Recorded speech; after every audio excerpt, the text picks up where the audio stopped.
Krishna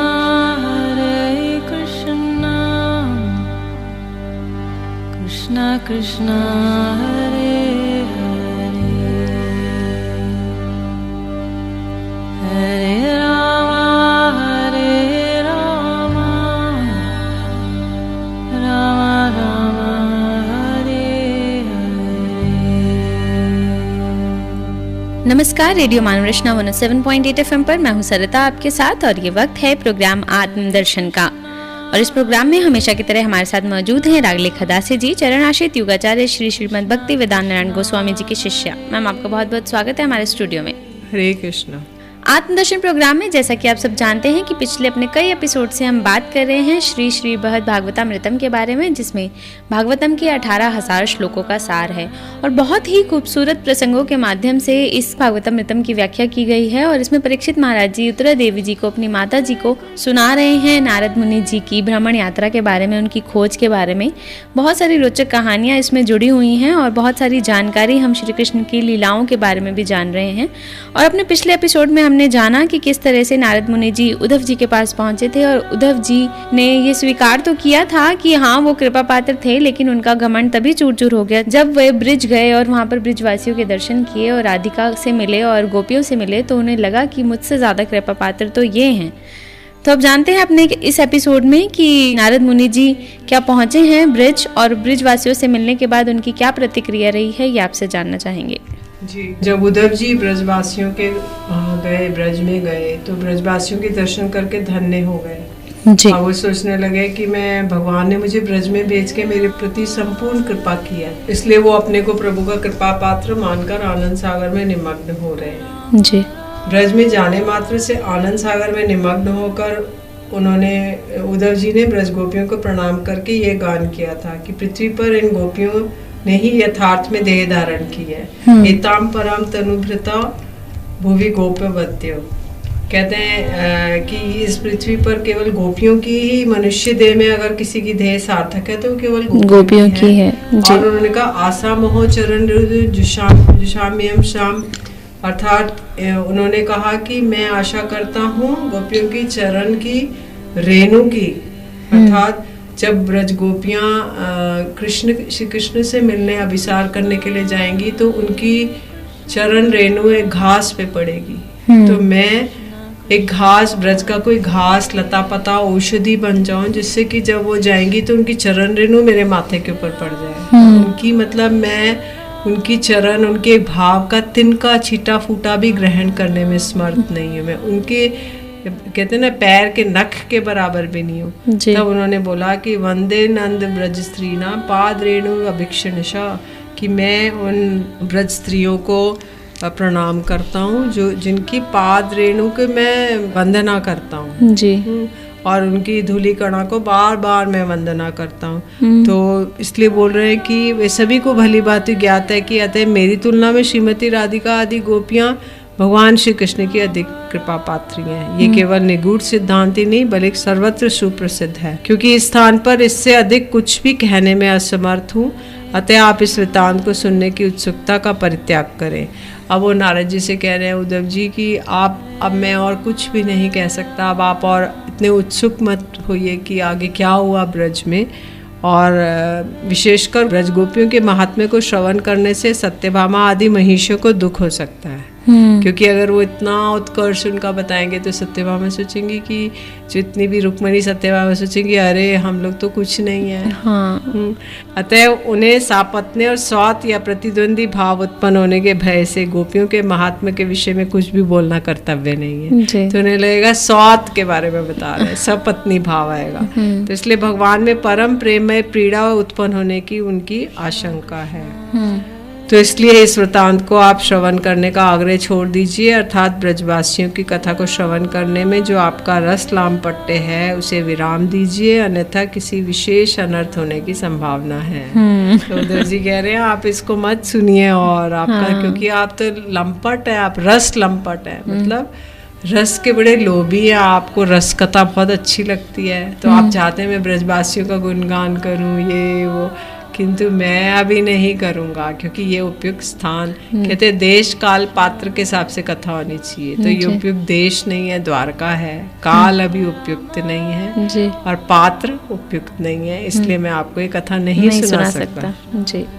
तो महाराज परीक्षित कह रहे हैं, उत्तरा देवी मैया को कह रहे हैं कि उद्धव के वचनों को, अभिप्राय को जानकर रोहिणी जी, जो बहुत समय तक गोकुल में रहने, क्योंकि बलराम जी की मैया है रोहिणी जी, वो बहुत समय तक वहीं पे रही, क्योंकि बलराम जी का जन्म हुआ, वो बड़े हुए, तो रोहिणी जी वहीं पे निवास करती थी। तो वे वहाँ के निवासियों को अत्यंत प्रिय थी।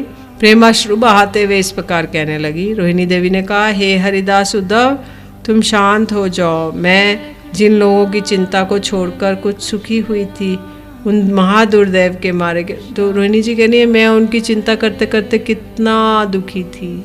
अभी मैं थोड़ा सा उनको छोड़कर थोड़ा वो अपना मन को कहीं और लगाने की चेष्टा कर रही थी।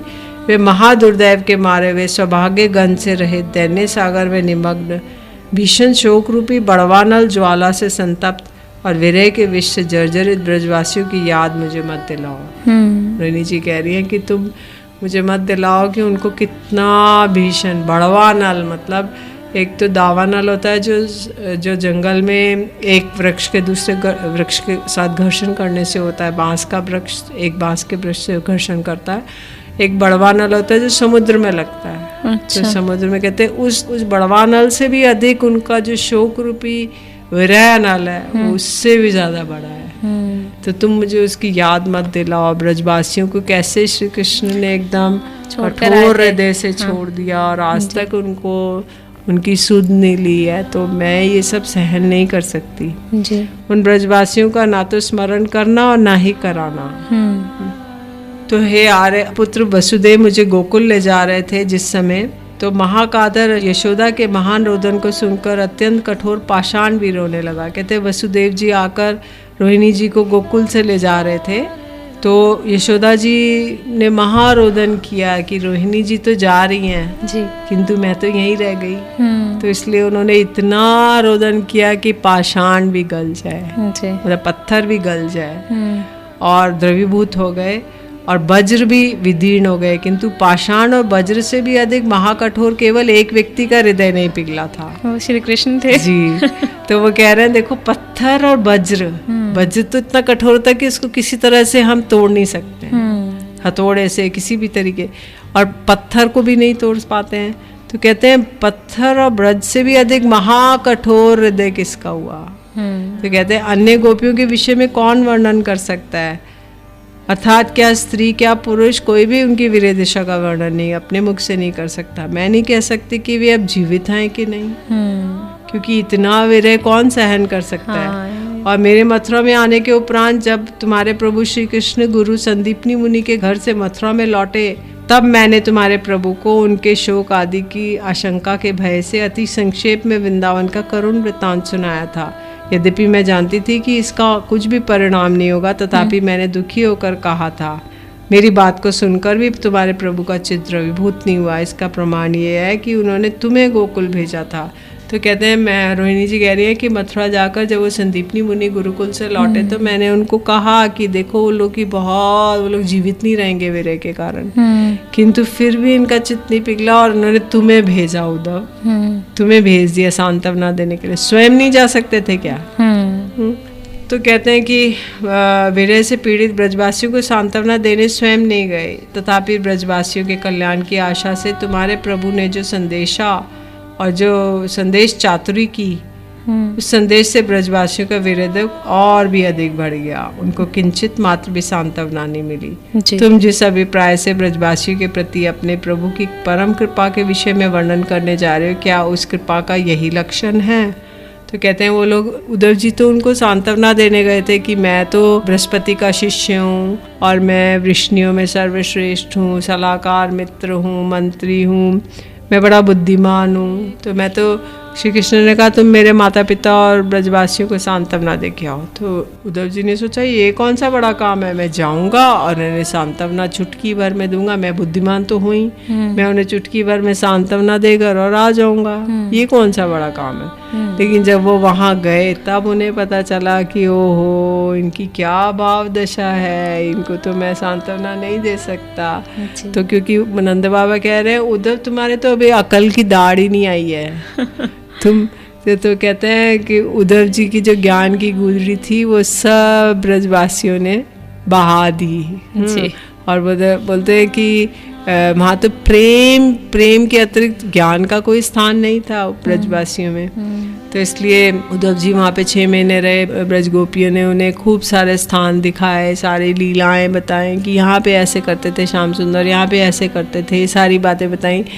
और फिर उसके बाद उद्धव को बोला देखो उद्धव जब तुम वापस जाओगे श्री कृष्ण के पास तो सारी बातें हमारी ये दशा का वर्णन एक साथ मत करना, धीरे धीरे थोड़ा थोड़ा बताना।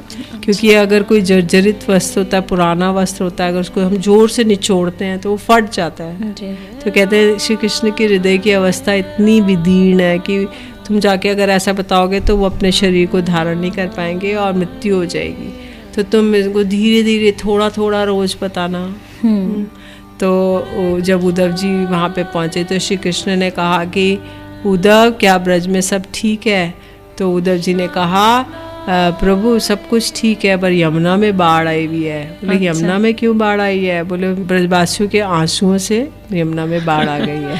जी रेडियो मानवरचना 107.8 FM पर मैं हूं सरिता, आपके साथ प्रोग्राम चल रहा है आत्मदर्शन, जहां हम जान रहे हैं श्री श्री भागवतामृतम के बारे में।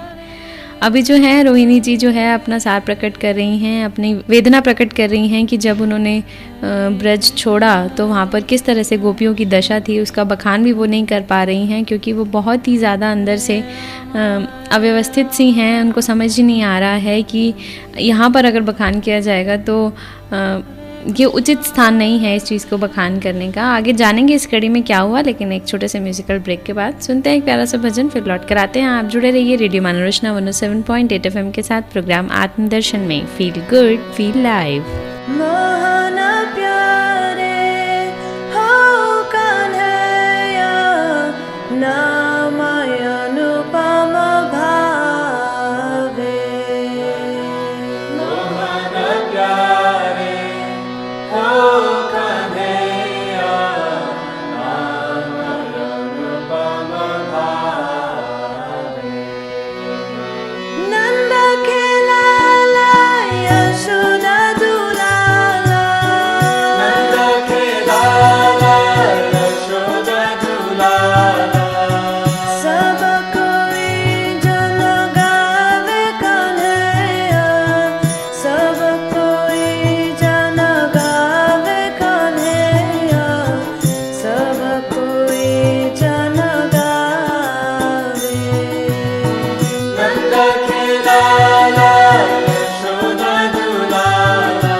Krishna Hare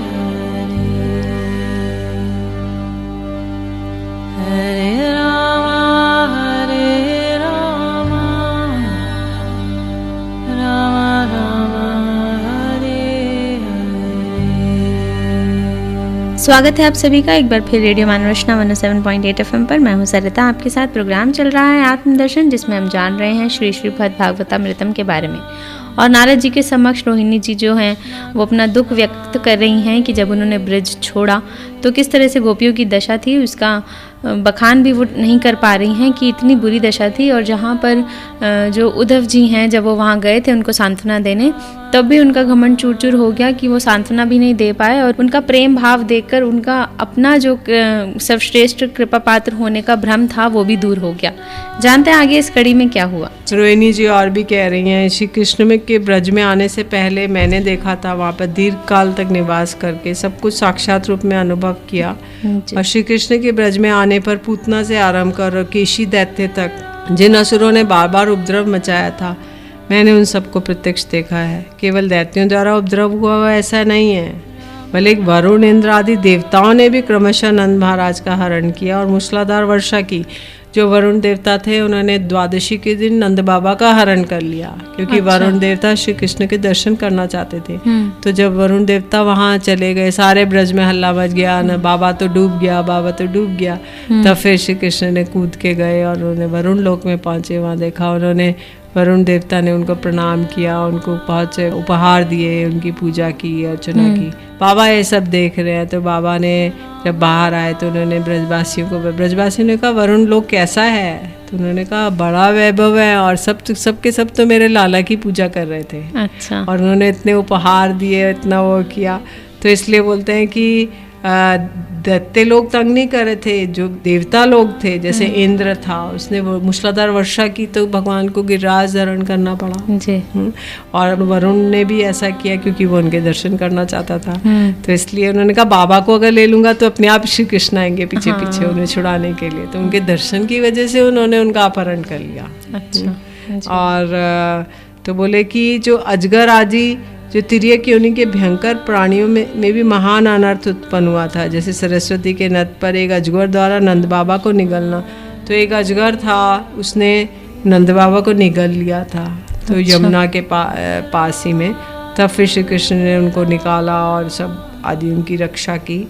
तो जो कालिया नाग था, कालिया नाग ने भी श्री कृष्ण से लड़ाई की और उनको तरह तरह से पीड़ित करने की चेष्टा की, उनको अपने फंदे में कस लिया और उनके ऊपर प्रहार किया, वो करने लगा। तब श्री कृष्ण ने उसके फन पे नृत्य किया जी। और कालिया जो था उसने बहुत सा वो कर दिया था, जल को दूषित कर दिया था। श्री कृष्ण ने उसको फन पे नृत्य करके उसको नथ के मतलब उसको अपने अनुकूल बनाकर और उसको वहाँ से भेज दिया। और फिर एक बहुत शकट था, शक्टासुर का वध किया जो शकट के रूप में आया था। यमल अर्जुन वृक्षों के गिरने से तुम्हारे प्रभु के देह पर अनेक प्रकार के उपद्रव हुए थे। यमल अर्जुन मतलब जुड़वा अर्जुन के वृक्ष थे, जो कि जिनको कि द्वापर में एक अभिसंपाद मिला था कि वो वृक्ष योनि को, वो जो कुबेर पुत्र थे जिनको वृक्ष योनि की प्राप्ति हुई थी। श्री कृष्ण ने जब ओखल से बंधे थे, मैया ने ओखल से बांधा, तो ओखल को लेके दोनों वृक्षों के बीच से निकले, जिसकी वजह से वो दोनों की परम मुक्ति हो गई। अब वृक्ष धराम से गिरे और उनके अंदर से देवता स्वरूप प्रकट हुए। तो कहते हैं ऐसे दुख के समय भी श्री कृष्ण के प्रति प्रीति क्षीण नहीं हुई ब्रजवासियों की। ब्रजवासियों पे इतनी विपत्ति आई, इतने दैत्य, इतने सब कुछ आए, लेकिन वो लोग, उनकी उत्तरोत्तर वृद्धि ही होती रही उनके प्रति जो प्रेम था जी। तब प्रभु के ब्रज में आगमन से पूर्व वहाँ ऐसे उपद्रव नहीं होते थे। तो बोले तुम्हारे प्रभु आए तो बेचारे ब्रजवासियों पे इतनी विपत्ति आई, इससे पहले तो नहीं होती थी। अच्छा। कोई असुर या देवता ऐसे नहीं करता था, क्योंकि तुम्हारे प्रभु आए इसलिए ब्रजवासियों पे इतनी विपत्ति आई। तो बोले, और ब्रजवासियों ने उस दुख के निवारण की कोई चेष्टा नहीं की और ना ही किसी प्रकार से कोई विचार किया जी। ब्रजवासी केवल श्री कृष्ण के कल्याण की चेष्टा करते और अपने दुखों को दूर करने की चेष्टा नहीं करते थे। वो केवल सोचते, मैया सोचती ओ मेरे लाला का रक्षा हो जाए, मैं तो इतना एक बुढ़ापे में तो मुझको एक लाला प्राप्त हुआ, और वो भी देखो रोज प्राय सब इसका अनिष्ट करने में लगे रहते हैं, किसी तरह से पल जाए, बस बड़ा हो जाए तो तब मेरे हृदय शांत होगा जी। तब वो कहते हैं कि जैसे जादूगर है वो दूसरे लोगों को मोहित करता है, ब्रजवासी भी कृष्ण की माया द्वारा मोहित होकर सदैव उन्हीं के कल्याण की कामना करते हैं। तो रोहिणी देवी और भी कुछ बतला रही हैं। ब्रजवासियों ने स्वाभाविक प्रेम से अपना सब कुछ श्री कृष्ण के सुख के लिए समर्पण कर दिया था, अथवा वे लोग श्री कृष्ण के लिए सब कुछ करते थे, अपने किसी स्वार्थ की पूर्ति के लिए कुछ भी नहीं करते थे। उनको केवल सब कुछ, उनका जो स्वार्थ था वो श्री कृष्ण में ही था, वो अपने लिए कुछ भी नहीं करते थे। श्री कृष्ण की प्रसन्नता के लिए, उनकी रक्षा के लिए, उनके पालन के लिए सब कुछ प्रार्थनाएं करते थे जी। तो वो कह रहे हैं कि तुम्हारे प्रभु श्री कृष्ण को नंदनंदन ही समझते थे, परमेश्वर या यदुनंदन नहीं। कहते हैं कि जो आपके प्रभु हैं उसको वो नंदनंदन बोलते थे, नंद बाबा के पुत्र हैं, वो नहीं सोचते थे परमेश्वर हैं या ये वसुदेव नंदन है। श्री कृष्ण के प्रति ब्रजवासियों की वैसी स्वाभाविक परम प्रेम के उदय होने के कारण उस प्रेम के अनुरूप ही व्यवहार करते थे।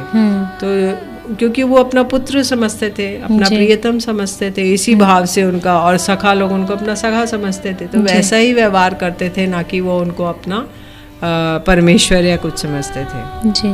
तो कहते हैं तुम्हारे प्रभु ने अपने स्वार्थ की पूर्ति के लिए जिस समय ब्रज में वास किया था, उस समय भी उन्होंने ब्रजवासियों का कुछ भी उपकार नहीं किया जी। अब तो उनका स्वार्थ पूर्ण हो गया है। कहते हैं, अब रोहिणी जी कह रही हैं, रोहिणी मैया की देखो वो कितने स्वार्थी थे, उन्होंने ब्रज में वास किया और अपनी ब्रजवासियों से समझ प्रेम लिया और उनका कुछ भी उपकार नहीं किया, और अब वे अपने आत्मीय स्वजनों के साथ सुखपूर्वक मथुरा में वास कर रहे हैं।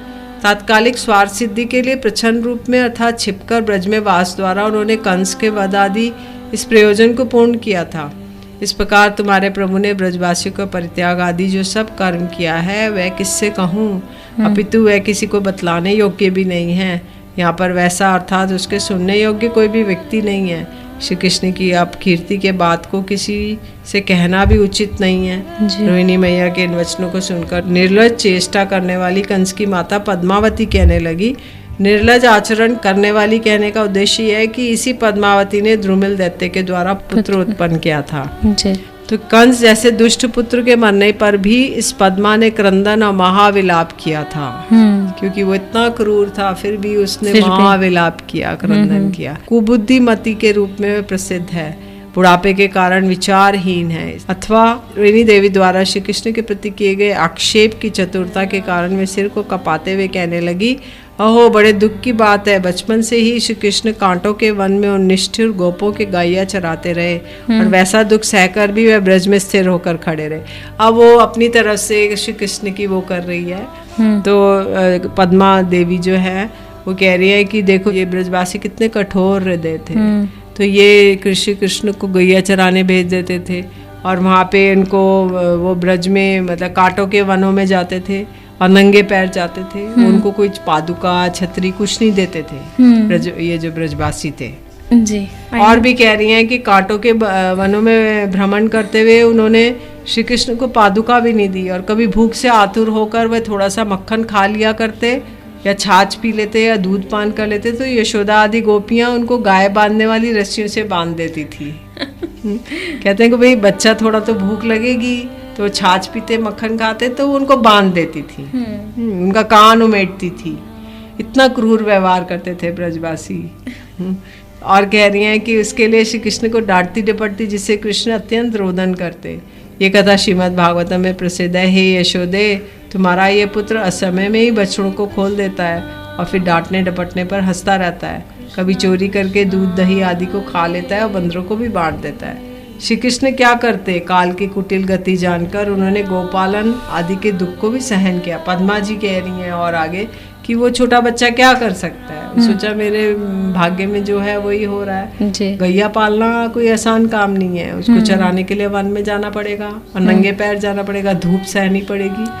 तो उन्होंने बोला कि अबोध बालक होने से इन्होंने भूषण दुख को सहन किया और काल की गति कहने से कंस की वंचना के लिए छिपकर वास करने के लिए ही न तुम्हारे इन दुखों को सहन किया। बोले क्योंकि उन्हें कंस को वध करना था, छिपना था। अगर छिपते नहीं तो कंस उनको मार डालता, इसलिए छिपने की वजह से वो ब्रज में जाके वास कर रहे हैं। इसलिए उन्हें काल क्षेप करना था, काल का समय व्यतीत करना था, इसलिए उन्होंने ऐसा किया।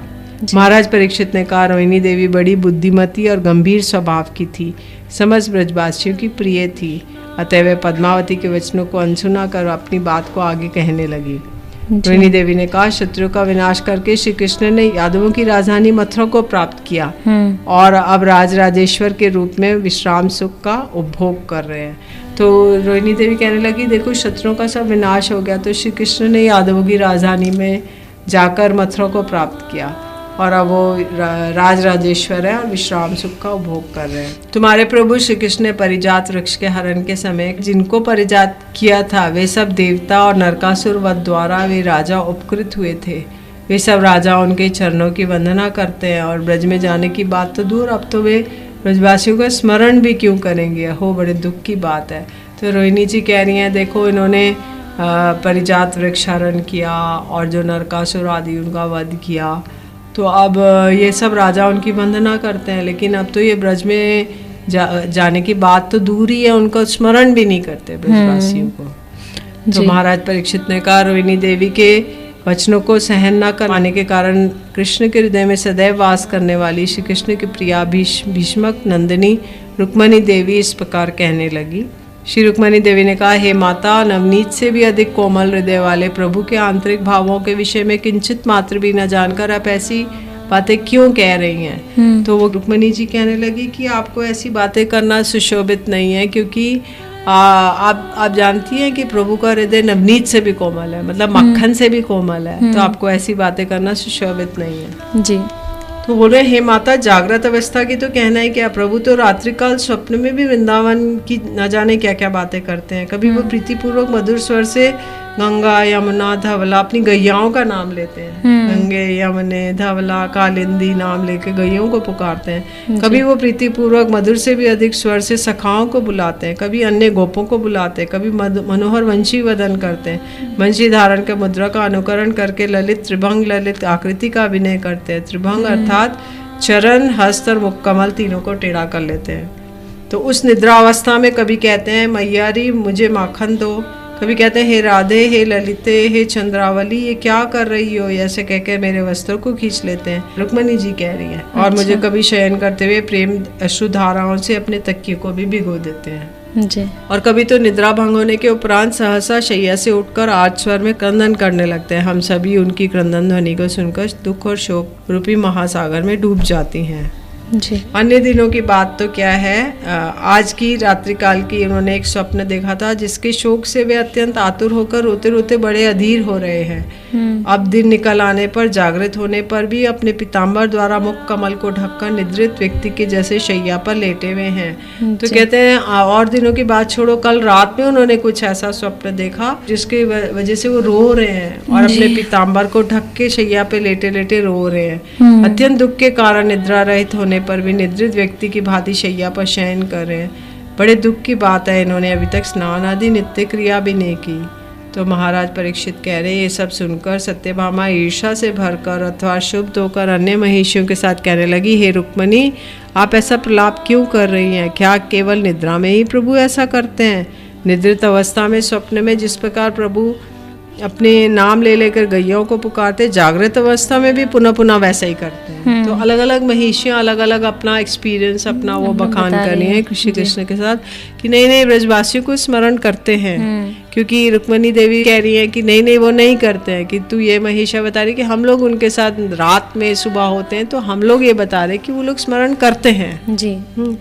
तो स्वप्न और जागरण दोनों को अवस्थाओं का पुनः पुनः वैसा ही आचरण करते हैं। हम तो इनकी नाम मात्र की पत्नी है, वास्तव में परमार्थिक दृष्टि से नंद ब्रज की गोपरमणियाँ ही दासियाँ ही प्रभु की हम लोग से कहीं अधिक प्रिय हैं जी। तो महिषियों की बात को सुनकर गोकुल और गोकुल वासियों के प्राणों के बंदी रोहिणी नंदन श्रीमान बलदेव प्रभु रोषपूर्वक कहने लगे। तो अब बलदेव जी आकर अपना ब्रज के भावों को व्यक्त कर रहे हैं। इससे पहले सब महिषियों ने किया और रोहिणी जी ने किया, अब बलदेव प्रभु जी आगे इस सब चर्चा को चला रहे हैं। जी। रेडियो मानवरचना 107.8 FM पर मैं हूं सरिता, आपके साथ प्रोग्राम चल रहा है आत्मदर्शन, जहां बहुत ही रोचक प्रसंगों के माध्यम से हम जान रहे हैं श्री श्रीमद् भागवतमृतम के बारे में। परीक्षित महाराज जी उत्तरा देवी जी को समझा रहे हैं, बता रहे हैं श्री कृष्ण की लीलाओं के बारे में, कि जहाँ पर रोहिणी जी तो ये बता रही थी, जो बलदेव की माता जी हैं वो बता रही थी कि श्री कृष्ण का जो हृदय वो बिल्कुल पत्थर का हो गया था जब उन्होंने ब्रज छोड़ा। गोपियाँ इतना विलाप कर रही थी लेकिन उनका दिल बिल्कुल भी नहीं पिघला और वो उनको छोड़कर आ गए। वहीं दूसरी ओर जो पद्मावती जी हैं, कंस की माता जी हैं और रुक्मिणी जी हैं, वो अपना अलग अलग एक्सपीरियंस, अपनी अपनी अलग बातें बता रही हैं कि नहीं वो उनको याद करते हैं, उनको स्मरण करते हैं और कभी कभी उनकी याद में वो रोते भी हैं। ये सब अपने अपने एक्सपीरियंसेस, अपने अपने भाव जो हैं ये सब व्यक्त कर रहे हैं नारद मुनि जी के समक्ष। आज के लिए फ़िलहाल इस एपिसोड में इतना ही। आगे अब जानेंगे कि बलदेव जी ने आकर जो है उनके साथ अपना एक्सपीरियंस शेयर किया, अपने जो भाव हैं वो व्यक्त किए हैं नारद मुनि जी के साथ, ये सब जानेंगे लेकिन अपने अगले एपिसोड में। अभी के लिए रागलेखा दासी जी आपका बहुत बहुत शुक्रिया हमारे स्टूडियो में आने के लिए और इतनी ज्ञानवर्धक बातें हमसे शेयर करने के लिए। हरे कृष्ण। इस कड़ी को आगे जारी रखेंगे, अपने अगले एपिसोड में आपसे मुलाकात होगी, लेकिन अभी के लिए मुझे दीजिए इजाज़त और सुनते रहिए रेडियो मानवरचना 107.8 FM पर आने वाले और भी प्रोग्राम्स को। Feel good, feel live.